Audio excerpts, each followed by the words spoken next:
Hey guys, welcome to episode number 217.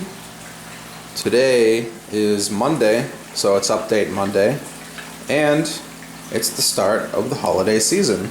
So happy holidays to everyone. Hope you had a good Thanksgiving, and I hope you don't have too much snow. We haven't gotten any yet, which is good, but I have been fairly busy otherwise, working towards our closing date on a house, which is very, very exciting. So I haven't been making a whole lot of videos, but I did want to give you guys a quick update. You cannot see these betta fish very well at all because of the algae growth, but I picked up a couple bettas. There's a female there, and there's a male under this bubble nest somewhere. I don't want to disturb it, but I picked those up during Black Friday. They weren't on sale, but I figured I might as well buy something during Black Friday, so that's what I bought. Yippee. But other than that, I didn't really pick anything else up, but I'm sure there'll be plenty to buy and plenty to do after we close on a house and after we get closer to moving.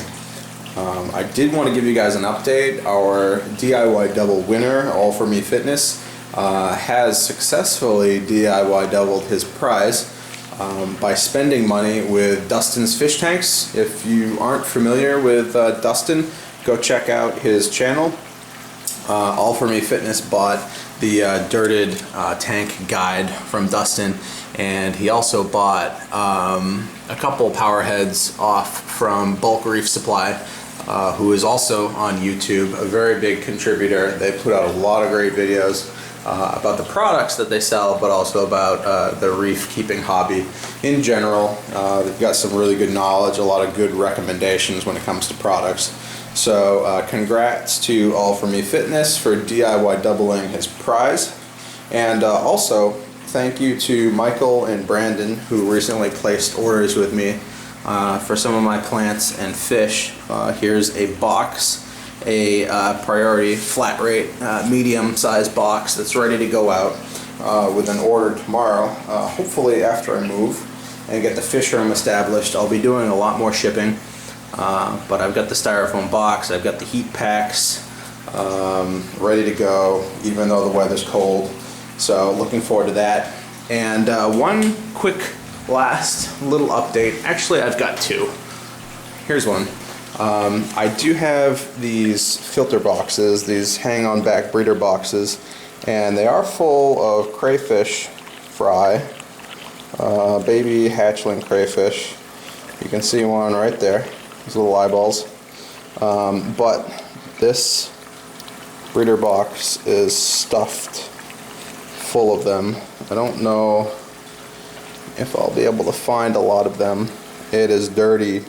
It is really dirty in there. So I'll definitely have to clean that out. But I guess you guys will have to trust me for right now that in amongst that filth there are a lot of fry. Sorry about that. That's actually on my to-do list today, is to clean these breeder boxes out. But I do have the red mangroves going, so if you're interested, let me know. As you can see, the roots have started on some of them, which is always a good thing. That's what you're looking for, the red roots with the white tips.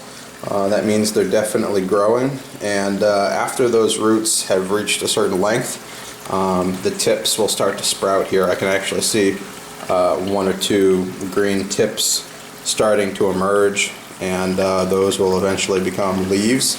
But anyways, that's basically it for the Fishroom updates for today. But I do want to leave you with one other thing. In my last video, I did start to lay out the unfinished portion of the basement with a fish room design / turtle room design, and I wanted to give you guys an update on the current layout that I'm leaning towards to get your opinion on how you think it's progressing. I really want this to be a collaborative effort, so if you guys have any suggestions, let me know. One of my subscribers suggested making a W shape, which is kind of what I've done here to maximize my space.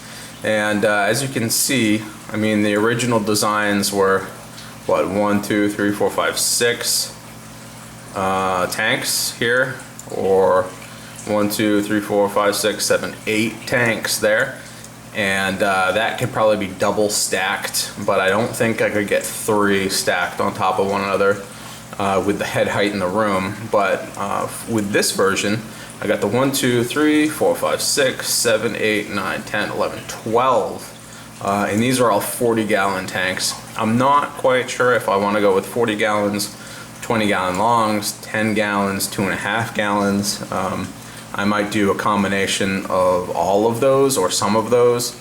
Not quite sure exactly what fish I will be breeding, but the 40 gallons are always a pretty good bet for whatever you're doing, and they're a really good bang for your buck. So that's kind of what I've laid this out with, but I might end up switching that out. I might lean towards 20-gallon longs, or I might have, you know, several sections with different size tanks. I'm not quite sure yet, guys, but let me know what you think.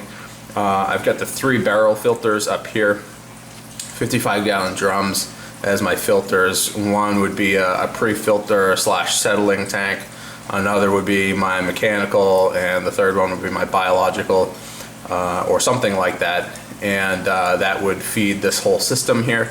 I might actually end up having to do 2 sets of these. I might also use 50-gallon Rubbermaid stock tanks underneath here as some sumps. I'm not quite sure how I want to plumb my filtration, but I'm just trying to figure out how to fill this space smartly. So that's kind of what I've got right now.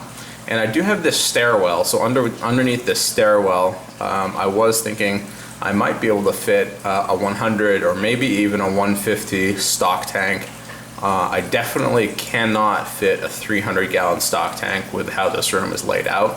I might be able to fit a 100 or a 150 here. I might be able to fit one here, but I don't want the quarters to get too tight in and around here, especially with the main walking pathways here, up and down the stairs, up and around here, out the bulkhead and whatnot. So that's kind of what I'm leaning towards right now, but I definitely do want to try to get the 300-gallon stock tank in here somehow. I'm just not quite sure how. I might lean towards chopping, you know, 3 or 4 of these tanks off of the floor plan here in some fashion, and instead replacing that with a 300-gallon stock tank, if that might fit. But for right now, that's what I'm looking at. Let me know what you guys think. Here's the slop sink. Here's the bulkhead out. Here's the staircase. Here's the electrical closet, and everything in gray is kind of that unfinished basement. This being the lally column, which cannot be moved. So that's kind of why I've laid this room out the way I have. Let me know what you guys think. Let me know if you have any suggestions on how I might be able to improve this layout. But for right now, that's all I've got. Hope you guys enjoyed, and I'll see you guys later.